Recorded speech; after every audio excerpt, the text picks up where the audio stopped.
Hello everyone, I'm Alex, this is Florian, we represent Taipy. We're an open source Python library. The goal is to deploy your data projects on the web using Python only.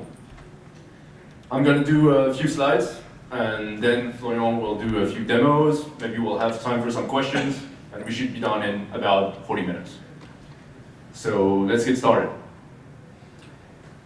The problem we wanted to address with Taipy is the low success rate of data projects. About 13% of data projects actually make it into production, while companies are spending billions of dollars on these projects. There are multiple causes to this problem. The main one is talent.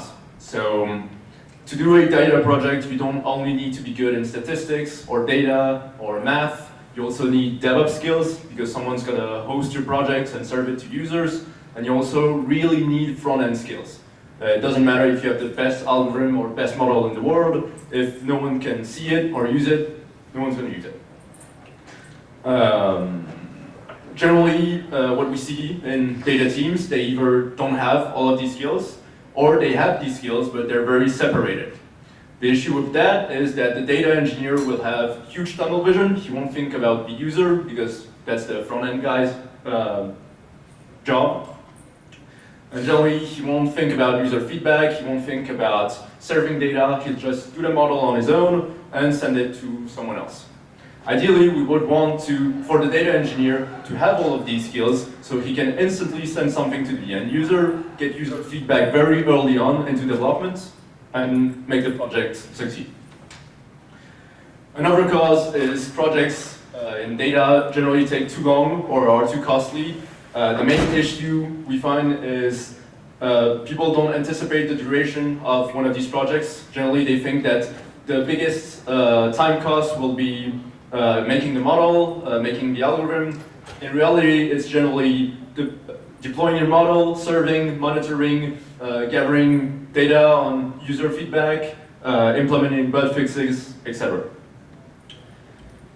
So I've talked about the problem we wanted to address and two of the causes of that problem. Now, our solution. So our solution is Taipy. Taipy, we're an open source Python library, so you can pip install Taipy. A part of our product deals with making front end really easily. So here I have some simple Python code. I import Taipy in my code. I have an integer and a pandas data frame. One way we define pages is using Markdown. There are other ways, like more Pythonic ways.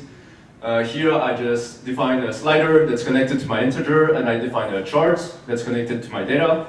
I press run, and in 17 lines of code, I have a dynamic web page with a slider that interacts with data. Why is this useful? First, in terms of talent, well, we've just developed a web application in full Python, only Python. We didn't need to outsource any front-end skills. In terms of time and cost, that reduces your required tech stack to Python only. That means if you have a data team, they'll be able to do front-end. We also deployed this in 17 lines of code. Try doing the same thing in React. It's going to take more structure, more code. The biggest advantage is we can put the user faster in the loop. So if you're a data engineer, as soon as you have an algorithm working, you put it in an interface, and you can send it to the user can play around with it, and you get user feedback very early in the development cycle. We have another part of Taipy that deals with data orchestration. So first of all, we have a graph-based editor of data pipelines in VS Code. It's a VS Code extension. So this is a simple machine learning pipeline. We clean data, we do a prediction and an evaluation. The blue nodes are data nodes. They store Python objects, SQL servers, CSV files. And the orange nodes are task nodes. So these are Python functions that transform data into new data. We also have pre-built interface elements. So you can send this to the end user, and the end user is able to change the inputs of the data pipeline, execute it, see what ran successfully, see the errors, and they can also visualize the outputs. Once again, why is this useful? In terms of talents, we have an interface where end users can manage their data pipelines. This once again puts the user in the loop early. So as soon as you have a data pipeline working, you put it in that framework, you send this to the user, and he can instantly play around with the inputs, use his own serving data, and see what works, what doesn't, by visualizing outputs. We also have a visual approach to pipelines, which generally requires less experience. In terms of time and cost, Taipy saves your pipeline's results in some kind of registry. This is useful because you don't lose information. We don't rerun what does not need to be, so we have a caching system. For example, here we have a clean data task. The second time you're going to run this pipeline, we won't run clean data automatically because we can use the cached clean data set. And also, it's really easy to plug into these data nodes, most common data sources that you use in companies. So I've talked about the problem we wanted to address, its causes, and how Taipy, our solution, resolves them. Now I'm going to talk about more concrete results. So we went to see Intermarché, which is a big French retailer, and they wanted to do a cash flow management app. The problem is they didn't have the skills in-house to do this. So their first option was they outsourced it. They went to an external company, and for 600K, 4 of their guys, and 4 of the outsourced guys, and 8 months, they had their app. So it's fine, but 600K, 8 months. We went to see their team, and we told them, well, you guys are data engineers, so you know Python. Let us help you do the same app, but using your own team members. So with only 2 of their team members, 60K and 2 months, they had an app that respected the same requirements. So that's really the main leverage of Taipy. We use people that we use skills that are already in your team. It takes less time and money. I'm done with this presentation. I'm going to let Florian do some technical demos. So what I'm going to show you is some use cases that we created with Taipy, so just some demos. And then I'm going to show you some lab coding, what is the logic behind it, how you can write your first application, and how all this backend configuration works with your data node, your task, something that I will show you just now. Okay, so this first application was built in Taipy. The goal is not really to show the application, but just to show how interactive it is, what kind of, websites, web application you can create with Taipy. So you can create the single page application that looks like this, where you have some stock price analysis, where you can change the stock price based on the data that you want to use, and then you can predict on. And you have all the information that you want on the stock, of the different values, and then the predictions that I have here. So the goal is not really to show you that. The goal is more to show you that this was created in just 1 line of code with Taipy. So this is why we say that it's really low code, it's very easy. So with just a few lines of code, you can create a single page dashboard where you can see your data, where you can interact with it, where you can predict, use some model, and then you can deploy it. Same thing, so like it was just a single page dashboard, but this is another page that was created, web application that was created with Taipy, where same thing, this is like a credit dashboard where you can see all the information on credit, like the cost of cases, the debts, all of these things. And same thing, it was created just in a few days, and it's really easy to do. The same thing, we want to create easily full web application that can be multi-page, multi-user, for like anyone, any Python developer. So now that you have seen this, I'm going to show you the logic behind it, how you can write your own Taipy application. So what you do, like I said, like Alexandre said, it is a Python package, it's open source, it's free, just do pip install Taipy, and you are free to go and to create your first application. So what I've done here is pip install Taipy. I'm going to import it with this GUI element, and in this GUI I'm going to put my page. So there's multiple ways to create your page. Here what I'm doing is I'm using the Markdown syntax to do it. So I'm going to run this code here. So I have some string that follows the Markdown syntax. So hashtag means that this is going to be the title, and demo will be in italics. And when it's going to run, is going to create me a local server with my application running with just this. To put that here, and as you can see, I have Markdown Taipy. So of course, it's not really interesting here. I promise that it's going to be more interesting. Because yeah, I don't like connect with my Python variables. I have just some text. If I want maybe to connect to this value 10, this integer, well, what I'm going to do is use Taipy visual elements. So Taipy visual elements have always the same syntax. It's inferior than 5. Then you put the name of the variable that you want to change, to display, to modify. Here what I want to see, for example, is value. And then I'm going to put text. So I want to see value as text. I'm going to save it, and then go here and refresh, and you have value 10. So very basic, very simple. As an example, you have just created some kind of visual element inside the page, some kind of widget. But the goal of Taipy is really to make it simple then to be able to modify your variables, to synchronize all your variables very easily with Taipy. So if, for example, I want to show or to modify this value 10 to another one, I can create another visual element. Let's say I want to create, for this value, a slider. Same thing, I have the slider, I'm going to refresh my page, and I have a slider. And when I'm going to change my slider, Taipy will know that he has also to synchronize this change of the slider to the text. So there's some kind of logic behind Taipy where if you put this kind of bindings between variables, you're going to synchronize your web page. And what's really interesting is with this system of logic, you're not going to, for like other Python packages that rerun the code again and again and again, and you have to do some caching, these kind of things.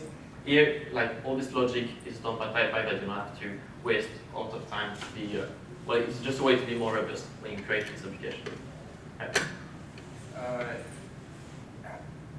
Right. Is the Python having a conversation with like an abstracted JavaScript library, or is it talking to a CSS and HTML file directly? It is, so we are using for this kind of widgets elements, we're using just Material UI as a way to create these widgets. So it's all by, I don't know, like I am not R&D, I'm just data scientist, so No. I will not really answer your question. No, We're using like other JavaScript library inside Taipy. got it. Thank you so much. Okay. Okay, so we have this, but of course for Taipy, like for data application, you want to add some charts. So I'm just going to import, just a function to write some data. So this is my function, very basic function that's going to create me the list of cosine that will take out the time. So just some data. You can have a process data frame, NumPy array, whatever. And now I want to show this data inside my application. So same thing as before. So I will put value here. I want to show it. So I'm going to need the Taipy visual element, and this Taipy visual element is a chart. Same thing as before. I want to show my data as a chart. And then if I refresh it, I have my chart. So in fact, it's not just like a simple chart, it's like an interactive chart. You can zoom in, zoom out. If you have multiple traces, you can select traces, unselect traces. In fact, you can do a lot of things because we are based on Plotly. So it means that you have all the different types of charts, maps, bar charts, pie charts, color charts, whatever. And just to show you the visual elements that we have, well, we have like input, text, number, a lot of different widgets that you can use inside Taipy. And for the charts, we have like the computation for all the types. So like I said, pie charts, bubble charts, errors, error bars, and so on. Sorry. Yeah. Will the plots dynamically scale, or does the page have to be reloaded for the? To be responsive? Yeah. So in this example, it's not responsive. We can just say you want it to be responsive. It's going to change. So it's not just about the charts. Even like the layout, if you have like one column, one column, one column. If you like just put it in a font, it's going to change the layout for yourself. Okay. And you can also do that if you want for the chart to be responsive. Yeah. Thank you. So I have also an application here. Not really interesting. I know, like just have to do that. What maybe I want to do is have some kind of connection between my slider and my chart. So when I change the slider, it's going to change in real time the chart. So I can do that in multiple ways. In fact, there's like 3 ways to do it. I'm just going to show you 2. So either you use this kind of callback. So you put a function here that I've created just here that I'm going to explain. So this is a compile function, but I want to call when my function here is going to change.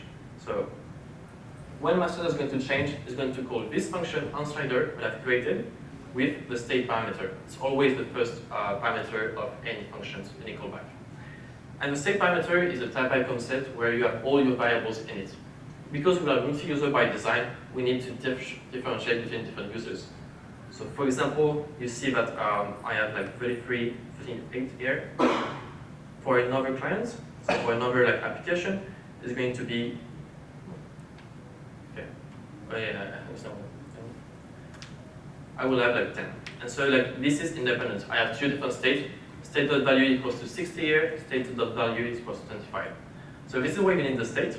You can broadcast the value to other clients if you want, but normally like every client is different. So to be by default multi-user. So what I'm doing when I go to this callback, I'm saying that state.data, so this chart, is going to be changed corresponding to state.value. If I do that, if I refresh the page, I will have this kind of interaction. As you can see, it's very, very interactive. There's like no lag, nothing whatsoever. When you do something on the grid, it's going to be very, very fast because we have really this logic behind it to bind the variables and to not reload everything, not the code. We manage the events in like different ways from other packages. So we have this way to do it. Or if you think it's a bit too difficult, what you can do is just erase everything here and just put, in fact, this. So if you know a bit about Python and the F-string format, this looks like the F-string format. You know, the brackets like this. And so it's a bit like this. You can put, in fact, Python expression, whatever, like functions, Python expression, inside directly your visual elements. So now, what's going to do is, when I'm going to change the slider, Taipy will know that value has been changed and it's going to change the chart automatically. So I'm doing the same thing, going to refresh. I don't have like my data variable. It's going to you run the code, and same thing as before. You can change the slider, it's going to change the chart. So same thing as before, we manage all the logic behind it. You don't have to care about it. So that's really very useful.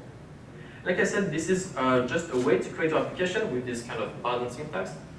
If you don't like it, there's also HTML, or there's also just a Python way to do it.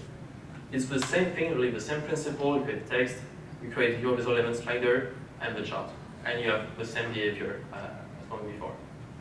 So with this logic, you create widgets, visual elements, you create your pages, and then you can create a multi-page multi-user application very easily, just in a few hours. So that's how you do it. So this is the GUI part. This is how you create a user interface, how you can create this kind of application like I've shown you. But maybe you want to have some data overflow, some training of models, testing, this kind of thing inside your application. And to do that, it's really hard to do it right now in Python. And so we have also provided a scenario management system with data like pipeline execution system inside Taipy directly. So that's what I'm going to show you now. This is the user interface. I'm going to go here to show you how you can create your own pipelines inside Taipy. So what you see here is an editor of pipeline. So I am like in VS Code. In VS Code we have a Taipy Studio VS Code extension, and in VS Code extension helps you edit, create your pipeline configuration for your application. So it's also helping you for the GUI side, but I'm not going to talk about it. And so I can, with this editor, create my pipelines.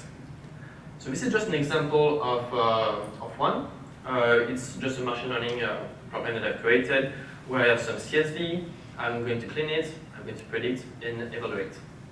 So the blue boxes that you see here are data nodes. So it's just like pointer to your data. It can be a Python parameter, it can be a CSV, SQL, Mongo. We have like a lot of predefined types, but it can be whatever you want. Then you have orange boxes is your task. Is your Python functions that you want to put inside Taipy. It can be really anything. You can use any Python libraries, TensorFlow, NumPy, Pandas, whatever. You just put these functions that you have created inside Taipy, and we're going to orchestrate them with your different data sources. And so you create this pipeline through Taipy Studio. You can create a new data node. You can put it to your clean data, change the type it is using. For example, like the storage type here is pickle. You can change to CSV, XML, JSON. You put the information, and we're going to be able to connect to the data sources like this. So this is just also like one way to do it. So this is with like a graphical editor. If you want, you can just do it with Python. Maybe if you have something that is a bit like dynamic, where you have to do a for loop, you need some kind of thing to configure your pipelines and data nodes task with a for loop. And so you will need Python. So multiple ways to do it, but at the end of the day, you have your configuration, you have your data sources, your task, and now you want to visualize it, you want to interact with it, you want to change the data, to preview it. And this is something really easy to do now with Taipy. So let's go here. I have this main page. This is just really like, except from configuration, my application is just like this. I have two pages, data node and scenario, but I'm going to put in a dictionary and run it. It's really the only thing that I have. And it's going to give me that. So I'm going to explain what everything is. So I've created my configuration of my pipelines to monitor it, to create new ones, to create new predictions with different parameters. And now I'm able to use it. So this means that, so like I said, we have two pages, scenario and data node. This is what you see here, scenario and data node. So this scenario page is just this. 12 lines of Markdown, so 12 kind of visual elements. So the first one that you see is a scenario selector. So the scenario is just a run of your pipeline. So like Alexandre said, we have some kind of repository of all your runs. Like this, you can compare different runs, compare different predictions, and have like some kind of registry of history of your predictions, for example. So this is what is a scenario.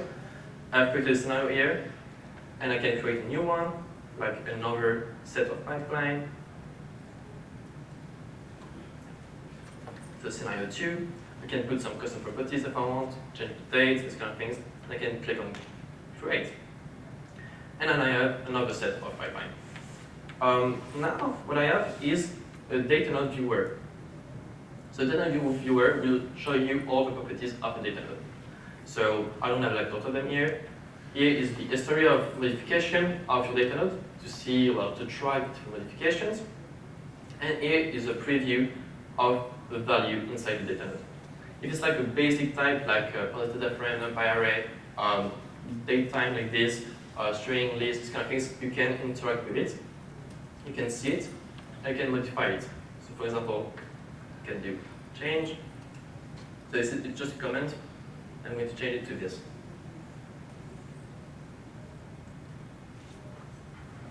I click here. It's going to change the value. I see in the history that I have changed it. I have changed the day of prediction for my predictions. And then I can click on run. And now, like the jobs have been created, I have done my different tasks, and it's going to create new results. So this element also is just this. It's a scenario visual element. So I can delete the scenario, I can promote to primary, which is another thing. You can submit it, and you can do a lot of things inside this visual element. What you see at the end is just a job selector and a scenario tag. You can see all the different jobs, the ones that have been completed, failed, cancelled, abandoned, these kind of things. For example, here it is been skipped. This is what Alexandre talked about. So here I just changed the day of prediction.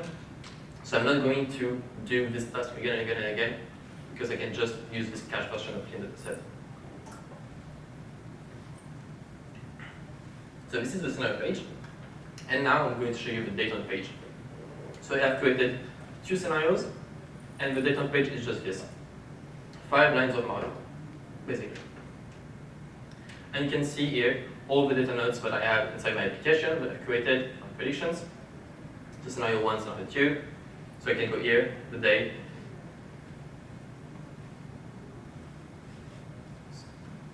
That's my laptop.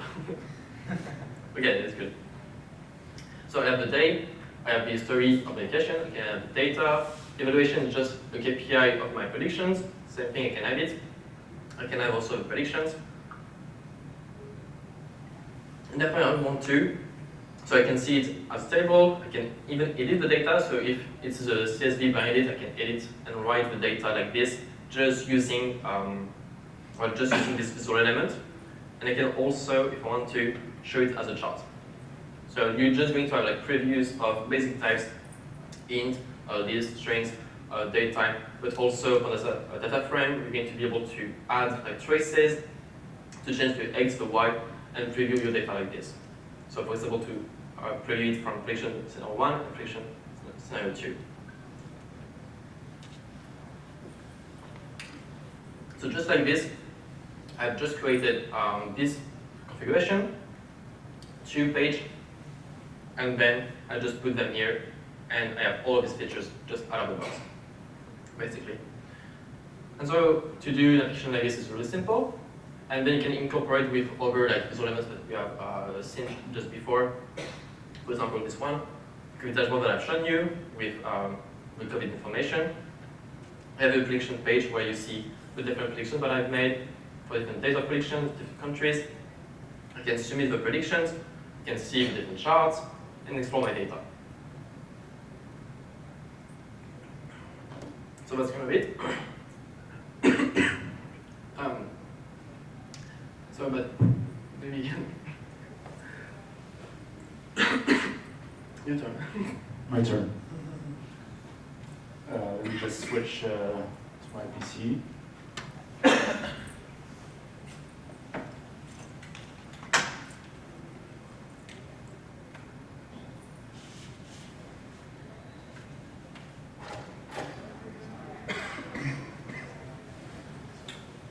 So we have a few minutes left, so I'm going to do a few less slides and then we'll be done.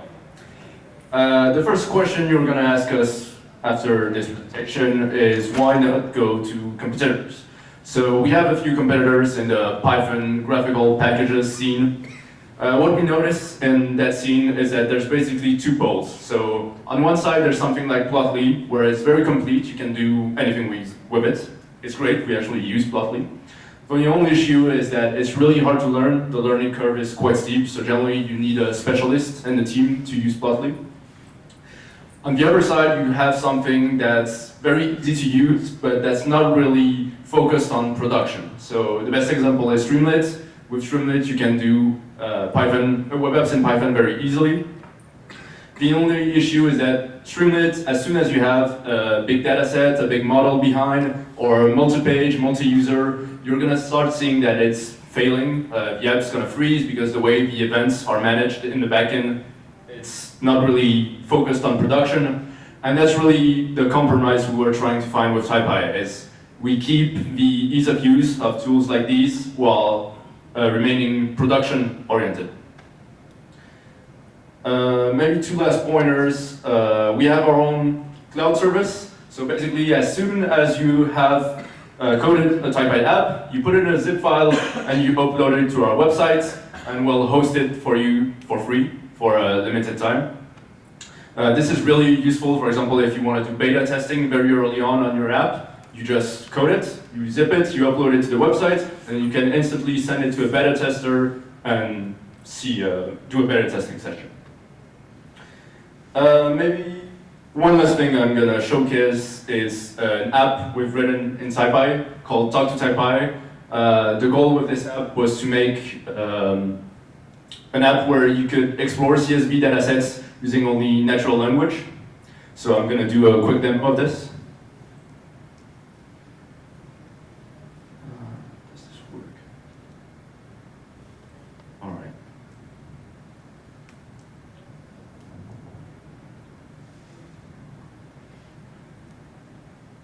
So for example, here I have a simple sales dataset about car models, and I can enter a prompt. For example, I want to plot, let's do broad sales by product line. I'm typing with one hand, so bear with me. In a pie chart, and I've already wrote this before. And this is gonna send this to an LLM hosted on an Azure machine. which is going to generate pandas code to do data manipulation and Taipy code to generate a chart. And with this simple prompt, we have our chart that's generated in Taipy. The goal of this is really to showcase Taipy's abilities. You can literally have an LLM in the backend and still have an interface that's working. And this is hosted online, so if you want to try it out, the URL is up there. Yeah, I'm going to go back to the presentation. Thank you very much for your attention. If you have any questions, we might not have the time, but we have a booth right behind that wall. So don't hesitate to come see us. Thank you.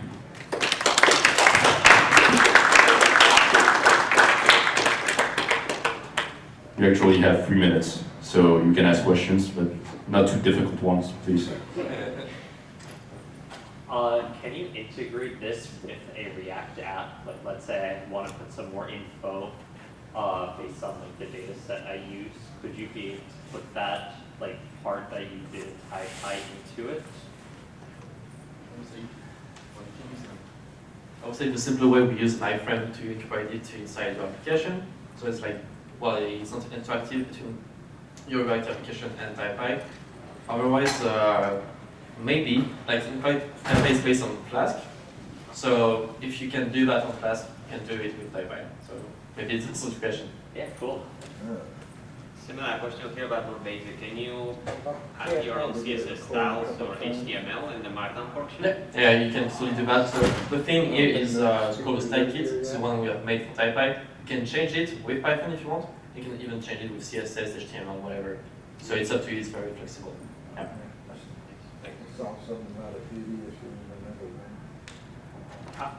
It says here you're on version 3, I believe, when you just launched it, right? Yeah. So how long this tool has been around? Like, Oh, I would say, well, yeah, 1 year and a half. okay, so you guys are a startup. Okay, nice.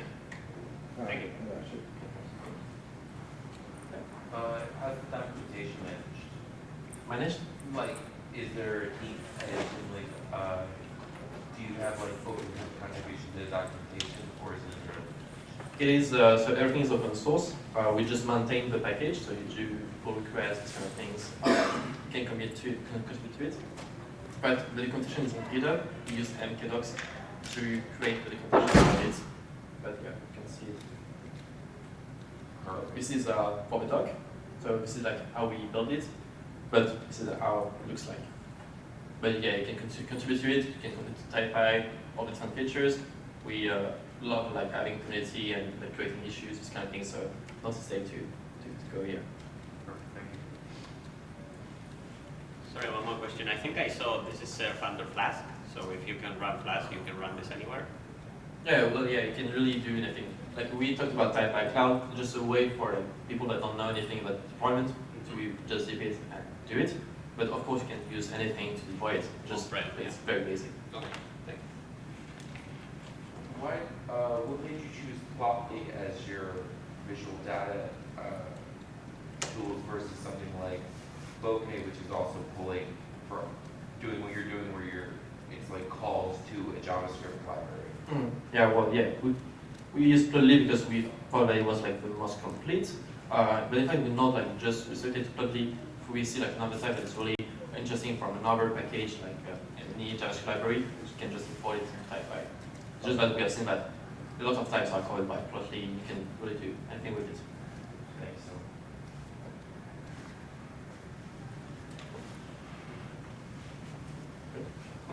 Thank you so much. Yes.